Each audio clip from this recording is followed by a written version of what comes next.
ஆனால் நம்ம கேட்க வேண்டிய கேள்வி வந்து என்னன்னா, உலகமே வந்து பிட்காயினுக்கு தான் மூவ் ஆக போகுது அப்படின்னா அதுக்கு நம்ம எப்படி அடாப்ட் ஆகணும் அப்படிங்கிறத நம்ம யோசிக்கணும். பிட்காயின் வந்து யாருக்கு ஒரு பெரிய எதிர்பார்க்குன்னா யூஎஸ் கவர்மெண்ட்டுக்கு தான் வந்து ஒரு பெரிய எதிரி. ஏன்னா இப்போ எல் சால்வடார் வந்து அவங்களுடைய கரன்சியை வந்து பிட்காயினுக்கு மாற்றிட்டாங்க. இவரோட பிட்காயினை யூஸ் பண்ணுறதா இருந்தாலும் ஃபுல் கண்ட்ரோல் நான் தான் பண்ண போகிறேன். பிட்காயின் ஸ்ட்ராட்டஜிக் ரிசர்வ் எஸ்டாப்ளிஷ் பண்ணுறேன். மைனிங் எல்லாத்தையும் வந்து யூஎஸ்க்கு கொண்டு வாங்க. So that we have full control. நீ யூஎஸ் டாலர் யூஸ் பண்ணு, பிட்காயின் யூஸ் பண்ணி எதனா யூஸ் பண்ணு, நான் எல்லாத்தையும் நான் தான் கண்ட்ரோல் பண்ணுவேன் அப்படிங்கிற மாதிரியான நிலைமைக்கு போகிறான். அப்படி இருக்கப்ப இந்தியா வந்து மற்ற கண்ட்ரீஸ்லாம் வந்து ஒரு ஸ்டெப் பின்னாடி இருந்தோம்னா இது வந்து உங்களுக்கு ஒரு டிஸ்அட்வான்டேஜாக தான் இருக்கும். நீங்கள் பிட்காயினை நீங்களே வந்து ஸ்டோர் பண்ணி வச்சுக்கலாம். அப்போ வந்து ஹேக் ஆகிறதும் ஆகாததும் உங்களோட கையில் இருக்குது. அதான் நம்ம திரும்ப திரும்ப சொல்கிறோம், உலகத்தில் இருக்க எல்லா கிரிப்டோ கரன்சிஸையும் ஒரு சைடில் வச்சு இன்னொரு சைடில் பிட்காயின் வச்சோன்னா இன்னைக்கு பொறுத்த வரைக்கும் பிட்காயின் இஸ் மோர் வேல்யூபிள்.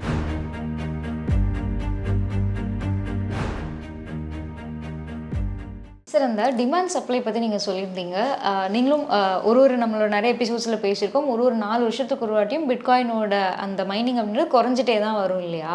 அப்போது ஒரு ஸ்கேர்சிட்டி நிச்சயமாக உருவாக போகுது இன் ஃபியூச்சரில். அப்படி இருக்கும்போது இப்போ இருக்கக்கூடிய அதே மதிப்பு அப்படிங்கிறது இருக்குமா? ஒரு ஸ்கேர்சிட்டி வரும்போது இந்த அசட் கிளாஸ்க்கு அது ஏதாவது ஒரு பாதிப்பு ஏற்படுத்தும்? ஸோ இது வந்து ஸ்கேர்சிட்டி வந்து it's not a buck, it's a feature. அவங்க டிசைன் பண்ணதே இந்த ஸ்கேர்சிட்டியை சுற்றி தான் வந்து செட்டே பண்ணியிருக்காங்க. ஸோ எக்ஸிஸ்டிங் ஃபினான்ஷியல் சிஸ்டமில் பிரச்சனையே வந்து என்னென்னா, every year they can print as much money as they want. As long as காசு அச்சடிச்சுட்டு செலவு பண்ணிட்டு தென் தே மெஷர் இன்ஃப்ளேஷன். கொஞ்சம் இன்க்ரீஸ் அதிகமாகிடுச்சா, அப்போ கொஞ்சம் கம்மி பண்ணுவோம். இப்போ யூஎஸில் அதான் நடந்துட்டு இருக்கு.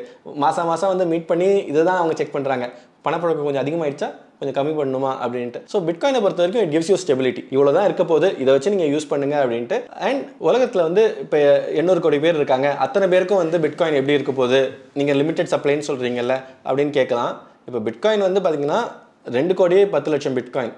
ஆனால் அது வந்து எல்லாரும் ஒரு பிட்காயின் தான் செலவு பண்ண போகிறோம்னு அவசியம் இல்லை. எல்லாரும் ஒரு பிட்காயின் தான் ஹோல்ட் பண்ணணும்னு அவசியம் இல்லை. இப்போயே வந்து பார்த்தீங்கன்னா ஒரு பிட்காயின் ஹோல்ட் பண்ணுறதுக்கு 84 லட்ச ரூபா தேவை. So good thing is bitcoin வந்து இட்ஸ் அ டிஜிட்டல் அசெட். நீங்கள் வந்து இந்த ஃப்ராக்ஷனலைஸ் பண்ணலாம். 0.0000, அதாவது 8 ஜீரோஸ், 7 0 and 1 அத்தனை டிஜிட்ஸால் டிவைட் பண்ண முடியும். நம்மளே சின்ன வயசில் எல்லாருமே வந்து பைசால தான் வந்து செலவு பண்ணிட்டு இருந்தோம். 25 பைசாக்கு 50 பைசாக்கெல்லாம் வந்து விஷயங்கள் கிடைக்கும். பஸ் டிக்கெட்லாம் 2 ரூபா 50 பைசா அந்த மாதிரி தான் இருந்துச்சு. இப்போ தான் 50 பைசா புழக்கம் இல்லாமல் போயிடுச்சு. நம்ம எல்லாமே ரூபாயில் தான் வந்து பண்ணுறோம். ஆனால் பிட்காயினை பொறுத்த வரைக்கும் இந்த 8 டிஜிட் இருக்கிறதுனால you can always divide it. இப்போ 0.01 பிட்காயின் இருக்குது. ஃபியூச்சரில் அது பிட்காயினோட வேல்யூ கூடுச்சு அப்படின்னா அதே பொருள் 0.001 பிட்காயினில் அவங்களால வாங்க முடியும். அண்ட் இது டெக் அப்படிங்கிறதுனால இன்கேஸ் 0.0001 பிட்காயின் கூட இனஃபாக இல்லை, பிட்காயினோட வேல்யூ அவ்வளோ கூடிடுச்சு அப்படின்னா ஆஸ் அ கன்சென்சஸ் பில்ட் பண்ணி நம்ம அங்கே கூட வந்து டிஜிட்ஸ் இன்க்ரீஸ் பண்ண முடியும். ஸோ அது பிரச்சனையே இல்லை. ஸோ ஸ்கேர்சிட்டி வந்து தேவை.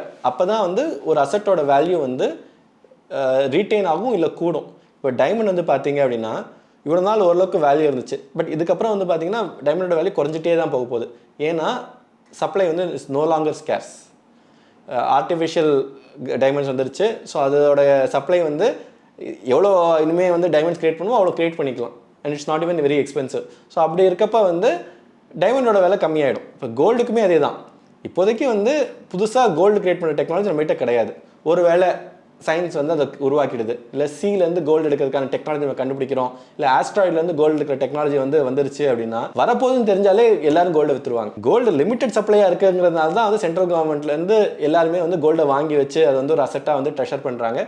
த moment this something like this happens, when it's no longer scarce, gold வந்து யூஸ் இருக்கும். நீங்கள் அப்பயும் ஜுவல்லரி வாங்கி போடலாம், அப்பயுமே வந்து இண்டஸ்ட்ரியல் அப்ளிகேஷன்ஸ்க்கு கோல்டு யூஸ் பண்ணலாம். ஆனால் as a monetary asset it loses its importance. ஒரு மணியாக வந்து நம்ம கோல்டை கன்சிடர் பண்ண முடியாது. ஏன்னா வந்து தண்ணி மாதிரி ஆயிடுச்சு அப்படிங்கிற மாதிரி ஆகிடும். ஸோ பிட்காயின் வந்து ஸ்கேர்ஸாக இருக்கிறதுனால தான் அதுக்கு வந்து வேல்யூ கூட்டிகிட்டே போகுது.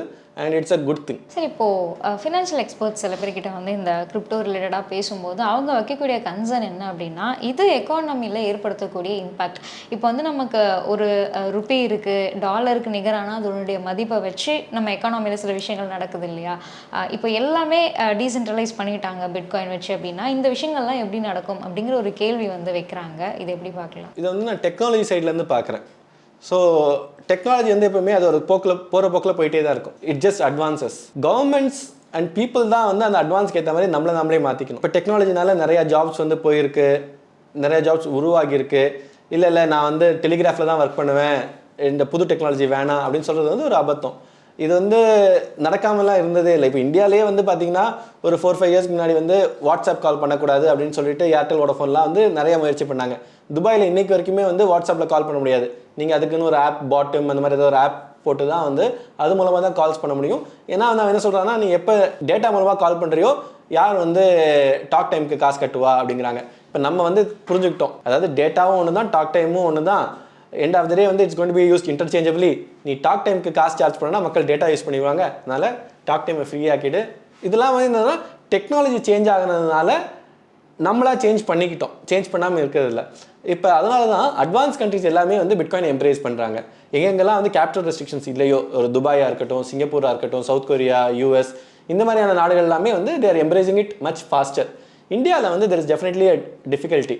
ஏன்னா நம்ம வந்து கேபிட்டல் ரெஸ்ட்ரிக்ஷன்ஸ் உள்ள நாடு. இந்தியாவிலேருந்து காசை வந்து ஈஸியாக நம்மளால் வெளில எடுத்துகிட்டு போக முடியாது. பிட்காயின் வந்துருச்சுன்னா இது சுலபமாக ஆகிடும். ஆனால் நம்ம கேட்க வேண்டிய கேள்வி வந்து என்னன்னா, உலகமே வந்து பிட்காயினுக்கு தான் மூவ் ஆக போகுது அப்படின்னா அதுக்கு நம்ம எப்படி அடாப்ட் ஆகணும் அப்படிங்கிறத நம்ம யோசிக்கணும். ஏன்னா இப்போ கவர்மெண்ட் வந்து காசு அச்சடிக்கிறது, இந்த ஃபியட் கரன்சின்னு சொல்கிறோம்ல, பேப்பர் கரன்சி அச்சடிக்கிறது 2000-3000 வருஷமாலாம் நடக்கல. லாஸ்ட் ஒரு 100-200 வருஷமாக தான் வந்து அரசாங்கமும் காசு அச்சடிக்கிறதும் ஒன்றா இருக்குது. அதுக்கு முன்னாடி வந்து என்னன்னா, அரசாங்கம் தங்கத்தை வாங்கி தங்கத்தில் அவங்களோட எம்பளத்தை போட்டு கொடுத்துட்டு இருந்தாங்க. அவங்களால புது தங்கத்தெல்லாம் உருவாக்க முடியாது. அவங்களே வந்து ஏதாவது ஒரு உருப்படியான ஒரு வேலை செஞ்சு இல்லை டாக்ஸேஷன் மூலமாக காசை கலெக்ட் பண்ணி அதுதான் வந்து பேமெண்ட்ஸ் பண்ணிட்டு இருந்தாங்க. இப்போ இந்த ஃபியட் கரன்சி வந்ததுக்கப்புறம், பேப்பர் கரன்சி வந்ததுக்கப்புறம், அதுவுமே கூட வந்து 1971 அப்புறம் தான் ஃபியட். 1971 வரைக்கும் யூஎஸ் கவர்மெண்ட் வந்து எவ்வளோ அவங்ககிட்ட தங்கம் இருக்குதோ அவ்வளோதான் வந்து டாலர்ஸ் பிரிண்ட் பண்ணணும்.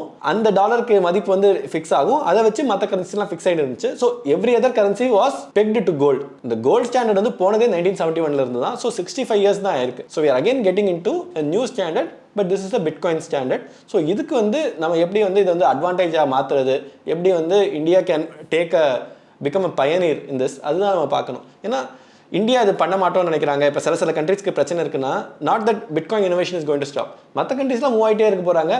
நம்ம வந்து இப்போ 1990 நடந்த மாதிரி தான். நம்ம 1950s we decided we are going to be a closed economy, we will do import substitution அப்படின்ட்டு 1990 we realized okay whatever we did was wrong. Now we are playing a catch up game. இப்போ சைனாலாம் வந்து ஒரு 5-10 இயர்ஸ்க்கு முன்னாடியே open up பண்ணாங்க. Taiwan, சிங்கப்பூர்லாம் வந்து 1960s open up பண்ணாங்க.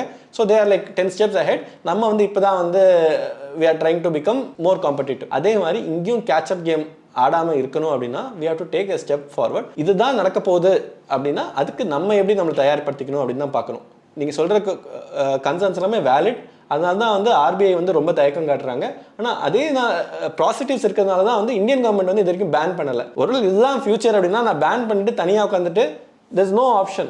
Right, world is moving towards something, we also have to catch up. சரி, இப்போது அந்த பிட்காயின் ரிலேட்டடாக இருக்கக்கூடிய ஒரு மேஜர் கன்சர்ன் அப்படின்னு பார்த்தீங்கன்னா, இப்போ இதை அப்ரூவ் பண்ணிட்டா இது வந்து கரன்சிஸ்க்கு பாதிப்பை ஏற்படுத்துமே அப்படிங்கிற ஒரு பெரிய கன்சர்ன் முன்வைக்கப்படுது. இது எப்படி பார்க்குறீங்க? இப்போ கரன்சிஸும் கவர்மெண்ட்டும், இப்போ சாவரின் கவர்மெண்ட் கரன்சி இஷ்யூ பண்ணுறது சாவரின் ரைட், மானிட்டரி பாலிசி, இதெல்லாமே வந்து ஒரு கடந்த 200 வருஷமாக தான் வந்து இந்த பேச்சே வந்து இருக்குது. அதுக்கு முன்னாடி வந்து பார்த்திங்கன்னா எல்லாமே கோல்டு சில்வர் பேஸ் கரன்சிஸ் தான். கடந்த 60 வருஷமாக மட்டும்தான் ஃபியட் கரன்சிங்கிற ஒரு விஷயம் இருக்குது. ஏன்னா 1971 வரைக்கும் யூஎஸ் டாலர் வந்து it was pegged by gold. அதாவது ஒரு டாலர் வந்து ஈக்குவல் டு இத்தனை கிராம்ஸ் ஆஃப் கோல்டுன்னு டிஃபைன் பண்ணியிருந்தாங்க. அதை வந்து நிக்சன் வந்து பிரேக் பண்ணுவார், அது நிக்சன் ஷாக்னு சொல்லுவாங்க. அண்ட் அது வரைக்கும் வந்து ஒரு டாலருக்கு இவ்வளோ கோல்டு, அண்ட் ஒவ்வொரு கரன்சியுமே வந்து டாலரில் வந்து பெக் ஆயிருந்ததுனால everything was valued in terms of gold. So ₹1 இவ்வளோ கோல்டு மதிப்பு அப்படின்ட்டு. ஆனால் 1971 அப்புறம் லாஸ்ட் ஒரு 60 இயர்ஸாக we have entered into this fiat regime வேர் எந்த கவர்மெண்ட் எவ்வளோ காசு வேணால் அச்சடிச்சிக்கலாம் அப்படிங்கிற மாதிரியான ஒரு நிலைமைக்கு வந்திருக்கும். ஸோ இது வந்து எப்போவுமே இப்படி தான் இருந்துச்சு, இது மாறுதுங்கிறது கிடையாது. So I see this as a temporary phase. இது ஏன் அப்படின்னா 2008 அப்புறம் யூஎஸில் வந்து என்ன கண்டுபிடிச்சாங்க அப்படின்னா, ஒரு ரெசெஷன் மாதிரி வருது, ஒரு ஸ்லோ டவுன் வருதுன்னா நம்ம கண்ணா பின்னாடி காசை அச்சடிச்சு நம்ம இதை சால்வ் பண்ணலாம் அப்படிங்கிற மாதிரியான யோசனை வந்துச்சு அவங்களுக்கு. அதனால தான் வந்து குவான்டிடேட்டிவ் ஈஸிங் அப்படின்னாங்க. ஸோ 2020 கோவிட்ல வந்து ஒரு பிரச்சனை வந்தோடனே திருப்பி இது வந்து ஹெலிகாப்டர் மணி அப்படின்னாங்க. எல்லாருக்கும் 2 லட்ச ரூபா கொடுத்துரு, 5 லட்ச ரூபா கொடுத்துரு அப்படின்ட்டு. ஸோ கவர்மெண்ட்ஸால் கண்டினியூஸாக இப்படி செலவு பண்ண முடியும் அப்படின்னா ஏன் டேக்ஸஸ், இன்கம் டேக்ஸ் தேவையில்லை, ஜிஎஸ்டி தேவையில்லை, எதுவுமே தேவையில்லை அப்படிங்கிறது தான் வந்து போக போக ஒரு பேச்சு பொருளாக ஆகிட்டே இருந்துச்சு. ஆனால் திஸ் cannot ஒர்க். ஏன்னா யோசிச்சு பார்த்தாலே தெரியும், you cannot keep printing money to solve your problems, it's unsustainable. அப்படி பார்த்தீங்கன்னா வந்து அவங்க வந்து ஒரு வருஷத்துலேயே வந்து ஒரு 50 லட்சம் கோடி அச்சடிச்சு உலகத்தில் இருக்க எல்லா பிரச்சனையுமே சால்வ் பண்ண முடியும். ஆனால் logically and rationally it's not possible. So இப்போ யூஎஸ் கவர்மெண்ட்டே வந்து பார்த்தீங்கன்னா அவங்க இன்ட்ரெஸ்ட் பேமெண்ட்ஸ் இன்க்ரீஸ் ஆகிட்டே இருக்குது. ஸோ வருஷம் அவங்க வந்து 8 லட்சம் கோடி கிட்ட வந்து அவங்க வந்து இன்ட்ரெஸ்ட் பே பண்ணணும் அவங்க வாங்கியிருக்க கடனுக்கு. உலகத்துலேயே அதிகமாக வந்து கடன் பட்டிருக்க நாடு வந்து யூஎஸ். இது வந்து எல்லாருக்கும் ஆச்சரியமாக இருக்கும், எல்லாரும் யூஎஸ் தானே கடன் வாங்குவாங்கன்ட்டு. ஆனால் யூஎஸ் வந்து கடன் பத்திரங்கள் மூலமாக அவங்க திரட்டிருக்க காசுக்கு அவங்க கொடுக்க வேண்டிய வட்டியே வந்து இவ்வளோ அதிகமாக இருக்குது. ஸோ போக போக வந்து என்ன ஆகும்னா அவங்களுக்கு வர வருமானம் இந்த வட்டியை கொடுக்கறதுக்கே வந்து இதுவாகிட்டு இருக்கும். இது எல்லாத்துக்கும் ஏன் காரணம் அப்படின்னா கவர்மெண்ட்டு அந்த ஒரு ரைட் இருக்குது, எவ்வளோ காசு வேணால் அச்சடிச்சிக்கலாம் அப்படின்ட்டு. பிட்காயின் வந்து அதை வந்து எதிர்த்து இது பண்ணுது. எப்படி வந்து கோல்டு பேஸ் கரன்சிலையும் வந்து நாடுகள் வளர்ந்துட்டு தான் இருந்துச்சு, சிவிலைசேஷன் க்ரோ ஆகிட்டு தான் இருந்துச்சு, அந்த மாதிரியான ஒரு இதுக்கு வருது. ஆனால் இப்போ கோல்டு ஸ்டாண்டர்ட் இல்லாமல் நம்ம வந்து பிட்காயின் ஸ்டாண்டர்ட் அப்படின்னு பேசுகிறோம். ஸோ இது வந்து ஒரு நல்ல விஷயமா தான் நான் பார்க்குறேன். கவர்மெண்ட்ஸ் வந்து வருமானத்தை எப்படி கூட்டுறது அப்படிங்கிறதுல இது பண்ணுவாங்க, செலவை எவ்வளோ கம்மியாக பண்ணுறது அப்படிங்கிறதுல வந்து ஃபோக்கஸ் பண்ணுவாங்க. இப்போ யூஎஸ் வந்து தேவையில்லாத வார்ஸ், ஆப்கானிஸ்தான் வாராக இருக்கட்டும், ஈரான் வாராக இருக்கட்டும், ஈராக் வாராக இருக்கட்டும், எல்லாமே வந்து காசு நிறையா இருக்கிறதுனால அவங்க வாட்டுக்கு வந்து யோசிக்காமல் பண்ணிட்டு இருந்தாங்க. இப்போ இவ்வளோ தான் உங்கள் பட்ஜெட்டை இவ்வளோ தான் பண்ணணும் அப்படின்னா அவங்களுமே யோசித்து செலவு பண்ணுவாங்க. இதுதான் இலான் மஸ்க்கும் வந்து இதை பற்றி அடிக்கடி பேசுகிறாரு. அவர் என்ன சொல்கிறாருன்னா, பென்டகனில் வந்து எவ்வளோ செலவு பண்ணுறாங்க அதுக்கான கணக்கு எங்கேங்கிறது இல்லவே இல்லை. லாஸ்ட் 4-5 இயர்ஸில் ஒரு 1000 கோடி வந்து சில்லற செலவு, இதர செலவுகளில் 1000 கோடி 2000 கோடி போட்டு வைக்கிறாங்க, இது என்ன நியாயம் அப்படிங்கிற மாதிரியான கேள்விகள்லாம் வந்து இலான் மஸ்க் கேட்குறாரு. ரொம்ப நியாயமான கேள்வி. ஸோ இது வந்து ஒரு எண்டில் நான் இதுதான் பார்க்குறேன். இன்னொன்று என்னென்னா, இப்போ வந்து இந்த நேஷன், இந்த பார்டர்ஸ் எல்லாமே வந்து இப்போதைக்கு டெம்பரரி தான் நினைக்கிறேன். நம்ம சிவிலைசேஷன் க்ரோ ஆக இன்னொரு 50 வருஷம் 100 வருஷத்தில் எப்படி வந்து இப்போ யூரோப் வந்து செம்மையாக அடிச்சிட்டு இருந்தாங்க. ஃப்ரான்ஸுக்கும் ஜெர்மனிக்கும் நடந்த பிரச்சனையால தான் World War I World War II வந்துச்சு. இப்போ அவங்க எல்லாமே வந்து யூரோ அப்படிங்கிற ஒரே நேஷனுக்குள்ளே வந்துட்டாங்க. ஸோ வேர்ல்டோட ஸ்டாண்டர்ட்ஸ் இன்க்ரீஸ் ஆக இந்த பார்டர்ஸ்லாம் இப்போ ஆல்ரெடி மீனிங்லெஸ். இப்போ சோஷியல் மீடியா டெக்குள்ளே பார்த்தீங்க அப்படின்னா நம்ம எல்லாரும் ஒரே இடத்துல தான் இருக்கும். ஒரு வால்ஸ் கிடையாது. யூஎஸ் ஆளுங்களாம் தனியாக பேசுகிறாங்க, இந்தியாலாம் தனியாக பேசுகிறாங்கன்னு கிடையாது. ஸோ நீங்கள் ஸ்டார் வார்ஸ்லாம் பார்த்தீங்கன்னா you will have a global கரன்சிங்கிற மாதிரி சிஸ்டம். இவ்வளோ நாள் என்ன யோசிச்சிருந்தாங்க மக்கள், அது வந்து கோல்டு பேஸ்டாக இருக்கும், ஏன்னா இட் ஷுட் பி காமன், ஒரு கண்ட்ரிக்கு அதிகமாக அட்வான்டேஜ் இருக்கக்கூடாதுன்னு. பட் போக போக கோல்டு இஸ் நாட் டிஜிட்டல். நீங்கள் கோல்டு டிஜிட்டல் ஆக்கணும் அப்படின்னா யாராவது ஒருத்தர் வந்து கஸ்டடி எடுத்துக்கணும், அவங்கள நீங்கள் நம்பணும். ஆனால் bitcoin seems to solve all that problems. So I think it's just matter of time. இப்போ ஆக்சுவலாக நம்ம யோசிச்சு பார்த்தா பிட்காயின் வந்து யாருக்கு ஒரு பெரிய எதிர்ப்பாக இருக்குன்னா யூஎஸ் கவர்மெண்ட்டுக்கு தான் வந்து ஒரு பெரிய எதிரி. ஏன்னா இப்போ எல் சால்வடார் வந்து அவங்களுடைய கரன்சியை வந்து பிட்காயினுக்கு மாற்றிட்டாங்க. இப்போ சென்ட்ரல் ஆஃப்ரிக்கன் ரிப்பப்ளிக் அந்த மாதிரி சில கண்ட்ரிஸ் வந்து இதை வந்து பர்சியூ பண்ணுறாங்க. இதுதான் ஆரம்பம். ஸோ போக போக வந்து இன்னுமே நிறையா கண்ட்ரிஸ் வந்து இது பிட்காயினே வந்து அவங்க வந்து அவங்களோட கரன்சியாகவே ஆக்கிறதுக்கான வாய்ப்புகள் இருக்குது. ஸோ அப்படி நடக்கிறப்ப இவங்க எல்லாருமே வந்து யூஎஸ் டாலர்லேருந்து தே வில் மூவ். இப்போ இந்தியாவே வந்து பார்த்தீங்கன்னா கோடிக்கணக்கில் அந்நிய செலாவணி கையிருப்பு சொல்கிறோம்ல, அது எல்லாமே வந்து டாலரில் வச்சுருக்காங்க. இப்போ இந்த டாலரில் வைக்காமல் ஆல்ரெடி கொஞ்சம் வந்து இந்தியன் கவர்மெண்ட் இந்த வருஷத்துல கொஞ்சம் கொஞ்சமாக கோல்டுக்கு மூவ் ஆகிறாங்க. சைனாவுமே வந்து கோல்டுக்கு மூவ் ஆகிறாங்க. இதுக்கு எல்லாத்துக்கும் என்ன காரணம் அப்படின்னா, வார் ஆரம்பித்த உடனே ரஷ்யாவோட அந்நிய செலாவணி எதெல்லாம் டாலர் இருந்ததோ யூஎஸ் முடக்கிட்டாங்க. ஸோ அப்போ எல்லாரும் என்ன நினச்சாங்கன்னா, ஃப்யூச்சரில் என்றைக்கு வேணால் நம்ம வந்து யூஎஸ்க்கு எதிராக ஏதாவது ஒரு விஷயம் பண்ணாலும் அவன் வந்து பிரச்சனை பண்ணுவான். ஸோ நம்ம வந்து ஃபுல் அண்ட் ஃபுல் யூஎஸ் டாலரை நம்பி இருக்கக்கூடாது, நம்ம வேறு சொல்யூஷன்ஸ் வேணும் அப்படிங்கிற மாதிரி போக ஆரம்பித்தாங்க. ஸோ அப்படி இருக்கப்போ பிட்காயின் வந்து ஒரு ஆல்டர்னேட்டாக வருது. இப்போ என்ன பண்ணணும், பிட்காயினை வந்து பேன் பண்ணுறதுக்கு என்னெல்லாம் வேலை பண்ணணும் அதுதான் யூஎஸ் கவர்மெண்ட் பண்ணணும். ஆனால் அவன் அதை பண்ணல. அவன் வந்து ஒரு ஸ்டெப் முன்னாடி போயிட்டான். நீ ஒரு பிட்காயினை யூஸ் பண்ணுறதா இருந்தாலும் ஃபுல் கண்ட்ரோல் நான் தான் பண்ண போகிறேன், பிட்காயின் ஸ்ட்ராட்டஜிக் ரிசர்வ் எஸ்டாப்ளிஷ் பண்ணுறேன், மைனிங் எல்லாத்தையும் வந்து யூஎஸ்க்கு கொண்டு வாங்க, so that we have full control. நீ யூஎஸ் டாலர் யூஸ் பண்ணு, பிட்காயின் யூஸ் பண்ணி, எதை வேணா யூஸ் பண்ணு, நான் எல்லாத்தையும் நான் தான் கண்ட்ரோல் பண்ணுவேன் அப்படிங்கிற மாதிரியான நிலைமைக்கு போகிறான். அப்படி இருக்கப்போ இந்தியா வந்து மற்ற கண்ட்ரிஸ்லாம் வந்து ஒரு ஸ்டெப் பின்னாடி இருந்தோம்னா இது வந்து நமக்கு ஒரு டிஸ்அட்வான்டேஜாக தான் இருக்கும். இதுதான் ஃபியூச்சர் அப்படின்னு நமக்கு தெரியுது அப்படின்னா அதுக்கு எப்படி நம்ம அடாப்ட் பண்ணிக்கிறதுன்னு தான் பார்க்கணும். நம்ம வந்து எதிர்நீச்சல் போடுறதுல வந்து ஏதாவது பயன் இருந்தால் ஓகே, நம்மளால் வந்து தடுக்க முடிஞ்சுன்னா ஓகே. ஸோ இந்தியா ஒரு ஃபுல்லாக வந்து எல்லா கண்ட்ரிஸையும் கன்வின்ஸ் பண்ணி பிட்காயினே வேணாம் அப்படின்னு அக்ரி பண்ண முடிஞ்சதுன்னா ஓகே. ஆனால் நடக்கிற விஷயம் கிடையாது. அப்படி இருக்கப்ப எல்லாரும் அதுதான் அடாப்ட் பண்ண போகிறாங்கன்னா நம்மளும் வந்து அதை எப்படி அடாப்ட் பண்ணணும்னு தான் பார்க்கணும்.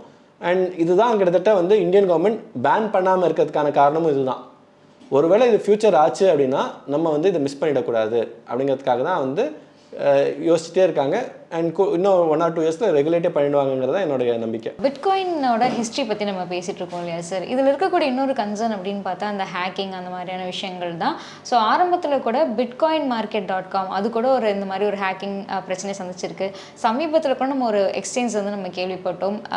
இந்த எவல்யூஷனில் இந்த சேஃப்டி அப்படிங்கிறது எந்த அளவுக்கு எவால்வ் ஆயிருக்கு? ஸோ ஒரு முக்கியமான விஷயம் நம்ம என்ன பார்க்கணும் அப்படின்னா, பிட்காயின் என்றைக்குமே ஹேக் ஆனதில்லை. இப்போ 16 வருஷம் ஆயிடுச்சு அப்படின்னு நம்ம பேசிட்டு இருக்கோம் பிட்காயினுக்கு. இந்த 16 வருஷத்தில் ஒரு எக்ஸ்ட்ரா ஒரு பிட்காயின் யாராலையும் கிரியேட் பண்ண முடியல, போலி பிட்காயின் யாராலையும் தயாரிக்க முடியல. ஹேக் எங்கே ஆகுது அப்படின்னா, அதை மேலே வந்து ஒரு நிறுவனம் வந்து அதை வாங்க வைக்கிறதுக்கான சொல்யூஷன்ஸ் கொடுக்குறப்ப அவங்களோட சர்வர் ஹேக் ஆகுது, அவங்களோட பாஸ்வேர்ட்ஸ் ஹேக் ஆகுது, அவங்களோட காசை வந்து திருடு போகுது. ஸோ இது பிட்காயின் மார்க்கெட்லாம் வந்து நிறைய பேர் கேள்வி கூட பட்டிருக்க மாட்டாங்க. அதோட பெருசாக கேள்விப்படுறது வந்து இந்த மவுண்ட் காக்ஸ் அப்படின்ட்டு ஜப்பான் பேஸ் பண்ண ஒரு எக்ஸ்சேஞ்ச். 2014 கிட்டத்தட்ட 70% பிட்காயின் ட்ரேட் வந்து அந்த எக்ஸ்சேஞ்ச் தான் நடந்துருச்சு. அது பெருசாக ஹேக் ஆச்சு. அது வந்து உள்ளுக்குள்ளே இருக்க ஆளே ஹேக் பண்ணாங்களா, வெளியிலேருந்து ஹேக் ஆச்சா, இந்த மாதிரி நிறைய கான்ஸ்பிரசி இருக்கும். ஆனால் ஓரளவுக்கு கொஞ்சம் காசு மீட் எடுக்க முடிஞ்சது. அதோட பேமெண்ட்ஸ் வந்து போன வருஷம் ஃபுல்லாக பேமெண்ட் பண்ணிட்டு இருந்தாங்க. அந்த 2014 காசு போட்டவங்களுக்கு போட்ட காசோட அதிகமான காசு தான் திரும்பி கிடச்சிருக்கு. இந்த பிட்காயினோட வேல்யூ கடந்த 10 வருஷத்தில் பிச்சுக்கிட்டு போயிருக்கு. ஸோ ஹேக்ஸ் வந்து நடக்குது. இப்போ இந்த வருஷம் போன வருஷம் வந்து வஜிரெக்ஸுமே ஹேக் ஆச்சு. இதில் என்ன அப்படின்னா நம்பர் ஆஃப் ஹேக்ஸ் வந்து கம்மியாகிட்டே இருக்குது. ஏன் வந்து கம்மியாகுது அப்படின்னா 2010-11 ரொம்ப கம்மியான பேர் தான் இந்த மாதிரி சர்வீசஸ் கொடுத்துட்டு இருந்தாங்க. அவங்க வந்து ப்ரொஃபஷ்னலாக அவங்க பேக்ரவுண்ட் என்ன, அவங்களுக்கு கெப்பாசிட்டி இருக்குது அப்படின்லாம் யாரும் பார்க்கல. ஏன்னா வேறு யாருமே ஆப்ஷன் இல்லாததுனால அப்படி இருந்துச்சு. இது வந்து எப்படின்னா நீங்கள் சில ட்ராவல் பண்ணுறப்ப பார்த்தீங்கன்னா ஒரு ஊரில் ஒரே ஒரு டீ கடை தான் இருக்கும், வேறு வழி இல்லை, டீ நல்லா இருந்தோ இல்லையா அங்கே தான் குடிச்சாகணும். வளர வளர வளர என்ன ஆகுதுன்னா you will have more choices. And இப்போ கம்பெனிஸ் லைக் அஸ், இப்போ எங்ககிட்ட ஒரு 10 லட்சம் கஸ்டமர் இருக்கிறதுனால we are putting more resources in securing Bitcoin, in building systems. எனக்கு வந்து இப்போ கஸ்டமரே ஒரு 1000 கஸ்டமர் 10,000 கஸ்டமர் தான் இருக்காங்க அப்படின்னா எனக்கு வர வருமானமே வந்து மாதம் ஒரு 5 லட்சம் தான் வருதுன்னா அதில் என்னால் செக்யூரிட்டி க்ரியேட் பண்ண முடியாது. ஏன்னா எனக்கு மார்க்கெட்டிங்கு இந்த செலவெல்லாம் போக கையில் காசே நிற்காது. என்கிட்ட எப்போ ஒரு 4-5 லட்சம் எக்ஸ்ட்ராவாக மாதம் வருதோ அப்போ தான் என்னால் செக்யூரிட்டியில் இன்வெஸ்ட் பண்ண முடியும். ஸோ போக போக வந்து ரிஸ்க் கம்மியாகிட்டே தான் வருது. நீங்கள் வந்து பேங்கிங் ஹிஸ்ட்ரி எடுத்தீங்க, எஸ்பெஷலி இன் US அப்படின்னா வருஷத்துக்கு 1000 பேங்க் மேலே திவாலாக இருக்குது. இந்த 1800s 1920s வரைக்கும் அவங்க இந்த FDICன்னு கொண்டு வரதுக்கு முன்னாடி வரைக்கும் வருஷம் 100-200 கூட கிடையாது, 1000 பேங்க்ஸாக டிவாலாக இருக்குது. ஏன்னா யார் வேணால் பேங்க் ஆரம்பிக்கலாம், ஒரு ஸ்டாண்டர்ட்ஸ் இல்லை. இப்போ வந்து இந்தியாவில் US எல்லாத்துலேயுமே வந்து ஒரு பேங்கிங் ஆரம்பிக்கணும்னா இவ்வளோ ஸ்டாண்டர்ட்ஸ் இருக்குது. ஸோ இப்போ இந்தியாவிலே இப்போ ரெகுலேட் பண்ணாங்க அப்படின்னா அந்த ஸ்டாண்டர்டைசேஷன் வந்துடும். அதுக்கப்புறம் ஹேக்ஸ் இன்னுமே கம்மியாகும். யாரெல்லாம் எக்ஸ்சேஞ்ச் ஆரம்பிக்கலாம், யாரெல்லாம் ஆரம்பிக்கக்கூடாது அப்படின்ட்டு. அண்ட் பிட்காயினில் இருக்கிறதுலே ஒரு வரப்பிரசாதம் வந்து என்னென்னா நீங்கள் எக்ஸ்சேஞ்சை நம்பணும்னு அவசியமே இல்லை. நீங்கள் பிட்காயினை நீங்களே வந்து ஸ்டோர் பண்ணி வச்சுக்கலாம். அப்போ வந்து ஹேக் ஆகிறதும் ஆகாததும் உங்களோட கையில் இருக்குது. நீங்கள் அதை கீயை வந்து ஒழுங்காக சேவ் பண்ணி வச்சுருக்கீங்களா, அதை வந்து என்கிரிப்ட் பண்ணி வச்சுருக்கீங்களா, அந்த இதில் தான் வந்து லிமிட் ஆகுது. நீங்கள் வந்து எக்ஸ்சேஞ்சில் வந்து திருடு போயிடும், எக்ஸ்சேஞ்ச் வந்து ஹேக் ஆகிடும் அப்படிங்கிற பயப்பட தேவையில்லை. சரி, இப்போது நம்ம இவ்வளோ நேரம் பார்த்தது வந்து ஒரு ப்ராப்ளமை இந்த பிட்காயின் எந்த அளவுக்கு சால்வ் பண்ணிகிட்ருக்கு அப்படின்னு சொல்லி. பட் பிட்காயின் அப்படின்னு நம்ம எடுத்துக்கிட்டோம்னா இங்கே வந்து ஒரு கம்யூனிட்டியை பார்க்க முடியுது. எந்த இடத்துல ஒரு கம்யூனிட்டி உருவாகிறதுக்கான தேவை இருக்குது? பிட்காயின் 16 வருஷம் ஆயிடுச்சு. நான் வந்து ஒரு விஷயத்தை நினச்சி வேர்ந்தேன். புதுசாக கமாடிட்டி இந்த மாதிரி அசெட் உருவாகிறது வந்து நடக்காமலாம் இல்லை. இப்போ ஆயிலெலாம் வந்து பார்த்திங்கன்னா ஒரு 300-400 வருஷத்துக்கு முன்னாடிலாம் யாரும் கண்டுக்கவே இல்லை. சில இடத்துலலாம் வந்து சும்மாவே வந்து ஆயில் வந்துட்டு இருந்திருக்கு, ஃப்ரீயாக விட்டாங்க. எப்போ வந்து இந்த மிஷின்ஸ்லாம் ஆயில் யூஸ் பண்ணும் அப்படின்னு தெரிஞ்சு ஒரு 1900s இருந்து தான் வந்து ஆயிலுக்கு ஒரு மதிப்பு வந்துச்சு. அதுக்கப்புறம் தான் வந்து நாடோடியாக சுற்றிட்டு இருந்த அரேப்ஸ் எல்லாருக்குமே வந்து காசு வர ஆரம்பிச்சப்பறம் தான் வந்து இவ்வளோ டெவலப்மெண்ட், துபாயாக இருக்கட்டும், சவுதி அரேபியா இருக்கட்டும். ஸோ ஆயில் மாதிரி ஒரு கமாடிட்டிஸ் உருவாகியிருக்கு. இப்போ லித்தியம் வந்து ஒரு கமாடிட்டியாக இருக்குது. ஆனால் இது எல்லாமே வந்து என்னன்னா இது எல்லாமே வந்து நேச்சுரல் கமாடிட்டிஸ், ஆல்ரெடி இருக்க ஒன்று அசெட்டாக ஆகிருக்கு. ஒரு கோல்டாக இருக்கட்டும், டைமண்டாக இருக்கட்டும். பிட்காயின் தான் எனக்கு தெரிஞ்சு first man made asset. It has reached $2 trillion. புதுசாக ஒன்று உருவாகுது அப்படின்னு சொல்கிறோம். இதில் என்னென்னா பிட்காயின் வந்து கண்ணால் கூட பார்க்க முடியாது. அப்படி இருக்கப்ப அதுக்கான நம்பிக்கை வந்து பில்ட் ஆகணும்.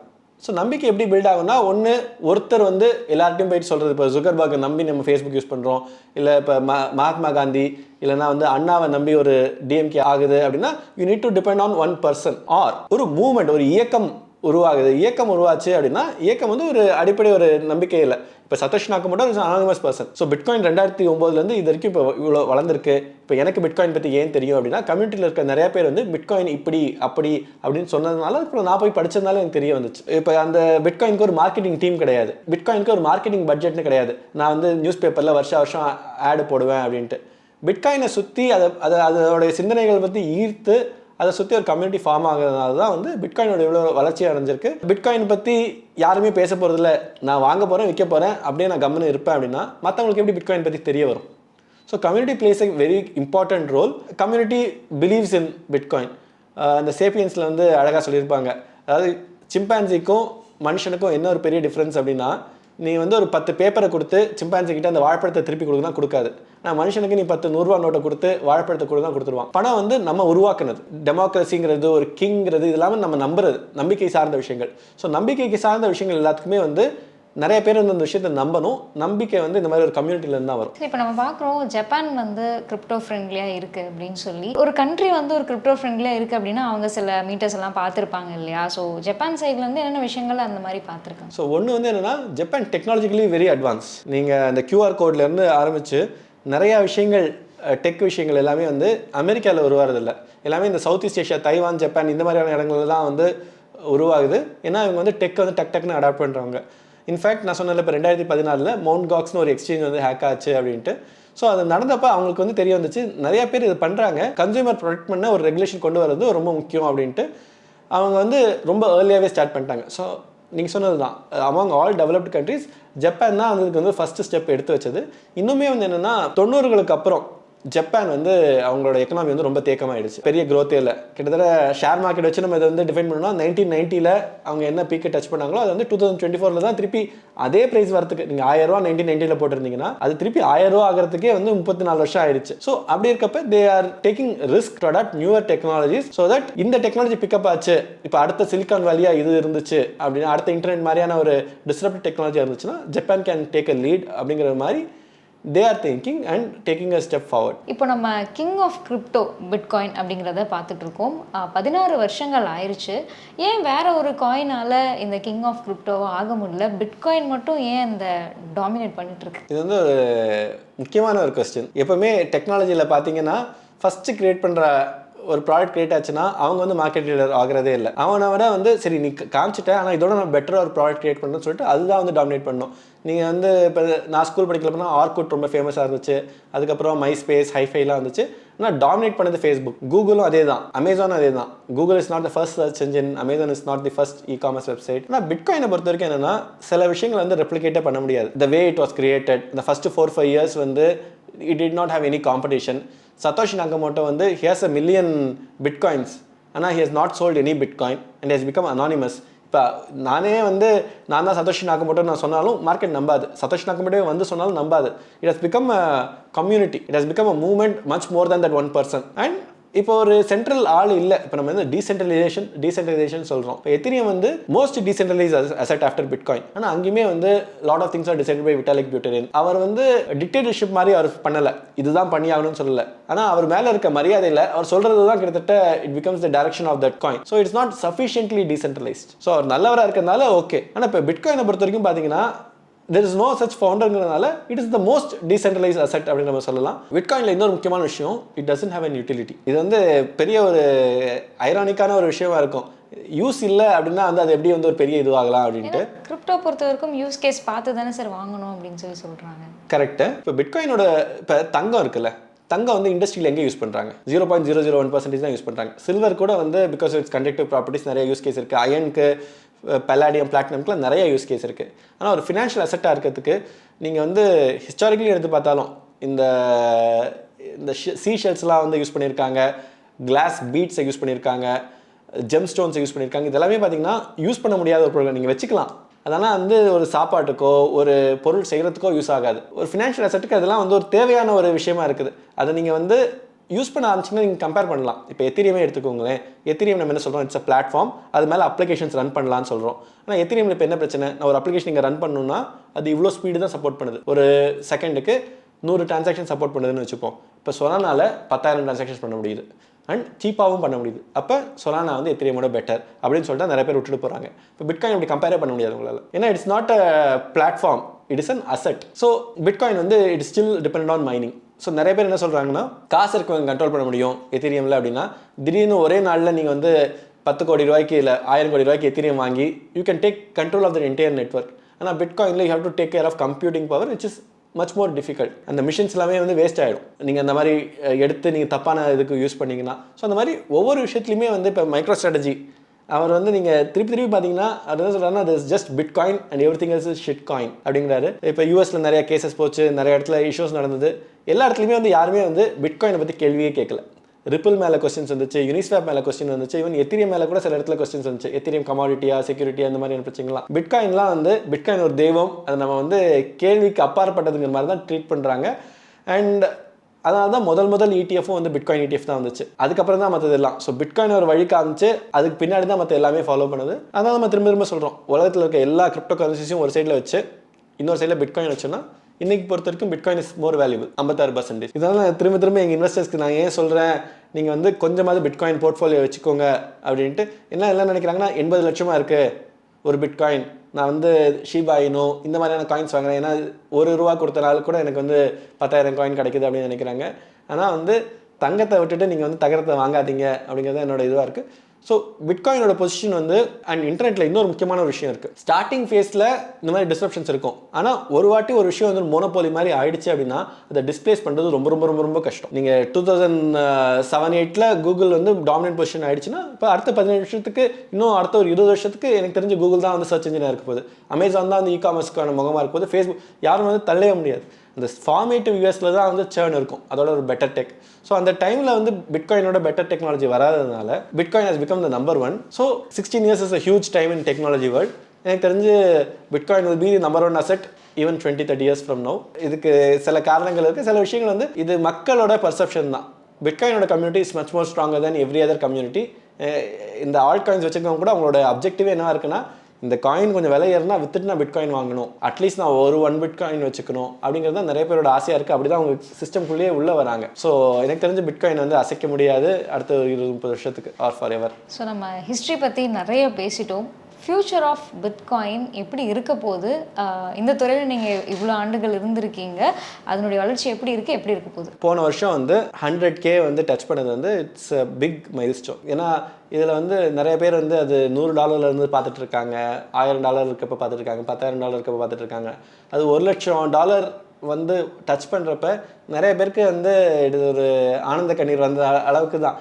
ஏன்னா நீங்கள் பார்த்துட்டே இருக்கீங்க, இட் ஹஸ் ரீச்ட் இட்ஸ், இதெல்லாம் நடக்குமா அப்படின்னு அந்த ஒரு யோசனை எல்லாருமே ஆரம்பிக்கிறாங்க. இது நடக்கிறப்ப உங்களுக்கு அந்த நம்பிக்கை வந்து இன்னுமே ரொம்ப ஸ்ட்ராங் ஆகிடுது.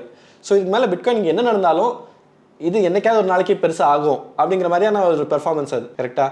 ஸோ அந்த 100K நான் ஒரு பெரிய மைல்ஸ்டோனாக பார்க்குறேன். இது ஜஸ்ட் நாட் அ நம்பர். 100, 90, 95, 100 அப்படிங்கிறது இட் ஜஸ்ட் மேத்தமெட்டிக்கல் திங் தானே அப்படின்னு இல்லாமல் 100K வந்து நிறைய பேருக்கு நம்பிக்கை கொடுத்துருக்கு. நிறைய இப்போ இந்தியாவில் கூட வந்து முதல் listed company to buy bitcoin நம்ம பார்த்தோம். ரகுராம் ராஜன் வந்து ரிப்பிளோட போர்டில் ஜாயின் பண்ணியிருக்காரு, அதை நம்ம பார்த்தோம். Anant Nageswaran chief economic adviser, அவர் வந்து கிரிப்டோ ஏன் நீங்கள் வந்து தள்ளி வைக்கிறீங்க, அதையுமே வந்து ரெகுலேட் பண்ணுங்கள், கொஞ்சம் வேறு மாதிரி ரெகுலேட் பண்ணுங்கள் அப்படின்லாம் சொல்லியிருக்காரு. ஸோ நிறைய சேஞ்சஸ் நம்ம பார்க்குறோம். இது வந்து இந்தியாவில். யூஎஸில் வந்து பார்த்தீங்கன்னா 2024 ஆரம்பமே வந்து ETF-ஓட தான் ஆரம்பிச்சது. 2,40,000 கோடி வந்து காசு உள்ளே வந்திருக்கு through bitcoin ETFs into this ecosystem. அது ஒன்று. இப்போ ட்ரம்ப் வந்து பிட்காயின் பற்றி நிறைய பேசுகிறாரு. ஸோ இதெல்லாம் இப்போ நடந்துட்டு இருக்க விஷயங்கள். அடுத்த ஒரு 10 வருஷம் கூட தேவையில்லை, அடுத்த ஒரு வருஷம் வந்து எனக்கு தெரிஞ்சு ரொம்ப ரொம்ப ரொம்ப ரொம்ப முக்கியம். இப்போ யூஎஸ் மட்டும் அந்த பிட்காயின் ஸ்ட்ராட்டஜிக் ரிசர்வ் அப்படிங்கிற ஒரு விஷயத்தை ஆரம்பிச்சிட்டாங்கன்னா பிட்காயினை தடுக்கவே முடியாது. அவங்க ஆரம்பிச்சாங்கன்னா அடுத்தது multiple countries will follow the suit. சரி, அவங்க வந்து 1000 பிட்காயின் வாங்கினா அட்லீஸ்ட் நம்ம 10 பிட்காயின் வாங்கி வச்சுப்போம் அப்படின்ட்டு ஒவ்வொரு கண்ட்ரியுமே வந்து ஆரம்பிக்கும். கண்ட்ரிஸ் வாங்க ஆரம்பிச்சுன்னா அந்த ஊர் மக்களும் வந்து வாங்க ஆரம்பிப்பாங்க. ஏன்னா நம்ம நாடே வாங்குறதுனா it's like a biggest stamp of approval. கரெக்டாக? நம்ம RBI கூட வாங்குறதுக்கான சான்சஸ் இருக்குது. ஸோ இதெல்லாம் நடந்துச்சு அப்படின்னா இது எல்லாத்துக்கும் வந்து யூஎஸ் கவர்மெண்ட் பண்ணணும். அண்ட் அவங்க பண்ணுறேன்னு சொல்லியிருக்காங்க. ஸோ நம்ம வந்து சும்மா நம்ம வந்து ரூமர் மாதிரி பேசலை. ஸ்ட்ராட்டஜிக் பிட்காயின் ரிசர்வ் பற்றி ட்ரம்ப் பேசுகிறாரு. He saying he'll make US number 1 in crypto, he's going to do lot of things. So இதுதான் நான் வந்து அதிகமாக எதிர்பார்க்குற விஷயம். அது மட்டும் இல்லாமல் எனக்கு ஒரு பெரிய டிசப்பாயின்மெண்ட் என்னென்னா 2021 NFTs வந்து ரொம்ப பிரபலமாச்சு. அதுக்கப்புறம் வந்து இப்போ இந்த புல்ரனில் வந்து NFTs பற்றி பேசுறது கூட இல்லை. நான் வந்து NFTs வந்து பெரிய இம்பேக்ட் கொடுக்கும், அதுவும் bitcoin base NFTs or Ethereum base NFTs இதில் வந்து ஒரு பெரிய சேஞ்சஸ் கொடுக்கும்னு நான் எதிர்பார்க்குறேன். இதுதான் நான் வந்து மேஜராக நான் எக்ஸ்பெக்ட் பண்ணுறது. சார், பிட்காயினோட 16th anniversary இயரில் அந்த ஹிஸ்ட்ரி பற்றியும் அதனுடைய ஃப்யூச்சர் பற்றியும் ஆடியன்ஸ்க்கு இருந்த நிறைய கொஸ்டின்ஸை வந்து நீங்கள் ஆன்சர் பண்ணியிருந்தீங்க. உங்களோட டைமுக்கு வந்து ரொம்ப நன்றி. இதை பற்றி நம்ம இன்னும் நிறைய விஷயங்கள் அப்கமிங் எபிசோட்ஸில் டிஸ்கஸ் பண்ணலாம். Thank you so much for join. Thank you. நேர்களே, பிட்காயின் பற்றி நம்ம நிறைய விஷயங்கள் இன்றைக்கி டிஸ்கஸ் பண்ணியிருக்கோம். இது ரிலேட்டடாக உங்களுக்கு ஏதாவது டவுட்ஸ் இருக்குது அப்படின்னா கமெண்ட்டில் சொல்லுங்கள். வரும் வாரங்களில் அதை பற்றி டிஸ்கஸ் பண்ணலாம். நன்றி. இந்த வீடியோ உங்களுக்கு பிடிச்சிருந்தா லைக் பண்ணுங்கள், ஷேர் பண்ணுங்கள், கமெண்ட் பண்ணுங்கள். மறக்காமல் வெல்த் பாட்காஸ்ட் தமிழை சப்ஸ்கிரைப் பண்ணுங்கள்.